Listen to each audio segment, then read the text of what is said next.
स्थानिक स्वराज्य संस्था निवडणुकांच्या अनुषंगाने सोलापूर ग्रामीण जिल्ह्यात अवैध दारू व्यवसायावर पोलिसांनी कडक कारवाई सुरू केली असून दक्षिण सोलापूर तालुक्यातील मुळेगाव तांडा येथे 3 अवैध हातभट्टी दारू निर्मितीच्या भट्ट्या उद्ध्वस्त करण्यात आल्या। या कारवाईत 14,600 लिटर गुळ मिश्रित रसायन व साहित्य असा एकूण 6,18,400 रुपयांचा मुद्देमाल जप्त करण्यात आला असून संबंधित प्रकरणी 3 गुन्हे दाखल करण्यात आले आहेत। पोलीस अधीक्षक अतुल कुलकर्णी यांनी निवडणूक कालावधीत अवैध दारू निर्मिती व वाहतूक रोखण्यासाठी कडक उपाययोजना करण्याचे आदेश दिले होते। त्या अनुषंगाने स्थानिक गुन्हे शाखेचे वरिष्ठ पोलीस निरीक्षक संजय जगताप यांच्या नेतृत्वाखाली 4 विशेष पथके तयार करून दिनांक 25 डिसेंबर 2025 रोजी मुळेगाव तांडा परिसरात छापे टाकण्यात आले। या छाप्यांदरम्यान हातभट्टी दारू तयार करण्यासाठी साठवून ठेवलेले 73 बॅरलमधील 14,600 लिटर गुळ मिश्रित रसायन आढळून आले।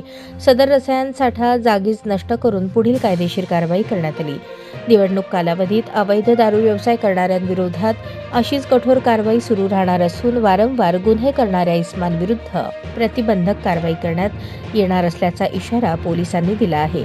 ही संपूर्ण कारवाई अप्पर पोलीस अधीक्षक प्रीतम यावलकर यांच्या मार्गदर्शनाखाली स्थानिक गुन्हे शाखेचे वरिष्ठ पोलीस निरीक्षक संजय जगताप यांच्या नेतृत्वाखाली पार पडली।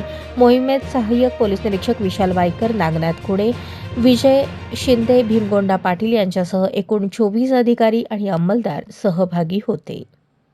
हा आपला हक्काचा चॅनल एजी न्यूज संपादक अंबादास गज्जर या यूट्यूब चॅनलला लाईक करा, शेअर करा, सबस्क्राईब करा। संपर्क 94 92 37 68 92।